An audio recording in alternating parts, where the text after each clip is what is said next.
Antonio's Story, Legacy of the Fallen, by Charles Olson. Chapter 9. Cracks in the Foundation. 10 years have passed. The walls were quiet now. The shouting had stopped. Only the low hum of the refrigerator and the faint flicker of the television filled the silence. Antonio was 13. He sat cross-legged on the living room floor, a controller in his hands, the glow from the TV painting his face in shifting blues and whites. The game's sound was muted. He didn't need it. He played by instinct now. His focus was sharp, movements precise. It wasn't about fun anymore. It was about control. From the kitchen doorway, Anna watched him. A half-full glass of wine trembled slightly in her hand, the rim kissed by the same light that danced on her son's cheek. He looked so much like his father sometimes it made her chest ache. He was still her boy. But something had changed.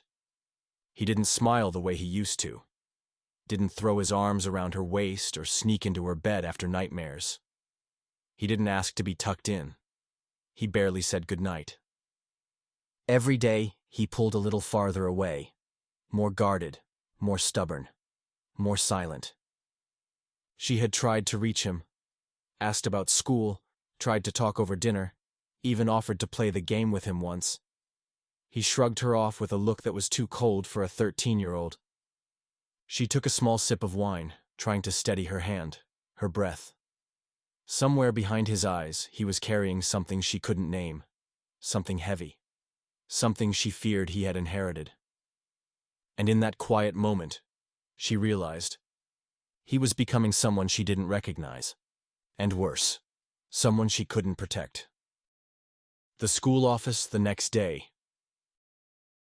Anna sat stiffly in the uncomfortable middle school chair, her knees under the small desk in front of her. Across from her sat the principal and a teacher, both middle-aged, both worn down by years of these meetings. Their eyes were tight, their mouths drawn into professional concern, the kind that cloaked judgment behind sympathy. The teacher spoke first, carefully choosing her words like stepping through broken glass. "He's bright," she began, voice soft but firm. "but disruptive and angry." Anna didn't blink. The principal leaned forward, folding his hands over a folder Anna had already seen before. Antonio's name in bold at the top, a corner dog-eared from use. "There have been incidents," he added, his tone edged with frustration. "outbursts. A fight in the cafeteria, another in the hallway last week." Anna nodded, jaw tight, lips pressed into a line. She didn't defend him, didn't blame the other kids, didn't argue, didn't cry. She just listened, silently, steadily, as if their words were distant thunder, rumbling over a storm she already knew was coming. Because deep down, she knew that something inside Antonio was changing, hardening. That the little boy who once clung to her leg on the first day of school was gone. That every day he was pulling further into himself, quicker to lash out, slower to let anyone in. She clenched the stem of her coffee cup with white knuckles, but her voice never came. What could she say? He was slipping from her. And she didn't know how to reach him anymore. The apartment bathroom that evening. Anna stared at herself in the bathroom mirror. The reflection was harsh under the buzzing fluorescent light, washed out and too honest. Ash clung to the end of her cigarette, curling and ready to fall. Smoke wove upward in a lazy spiral, drifting toward the vent with nowhere else to go.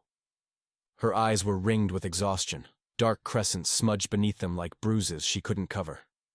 Her makeup, if she'd bothered at all, had faded hours ago. A glass of whiskey sat untouched by the sink, beads of condensation crawling slowly down the side. She turned on the faucet and let the cold water run, cupped her hands and splashed her face. It didn't wake her. She lit another cigarette with the end of the first, dropped the spent one into the sink where it hissed and curled. She told herself it was just a phase, that he'd grow out of it, that she still had time. But the mirror didn't lie. The house was quieter now, but not peaceful, just in retreat. She was holding the line. Deep down, where the lies couldn't reach, She knew the truth. She was losing ground. The boy she loved was slipping into someone else. The next morning.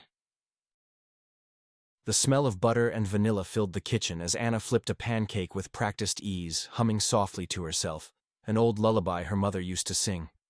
The radio played low in the background, some scratchy bolero from decades past.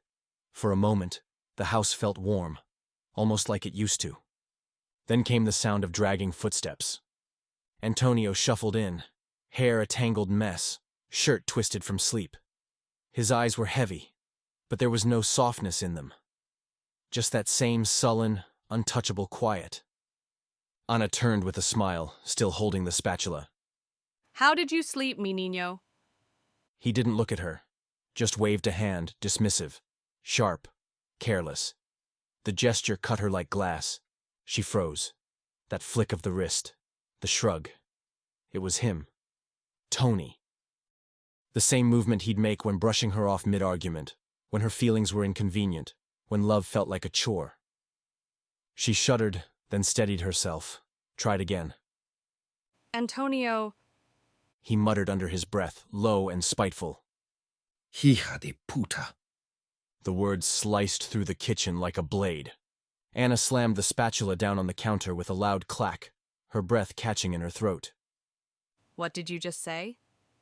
He didn't answer, didn't even flinch.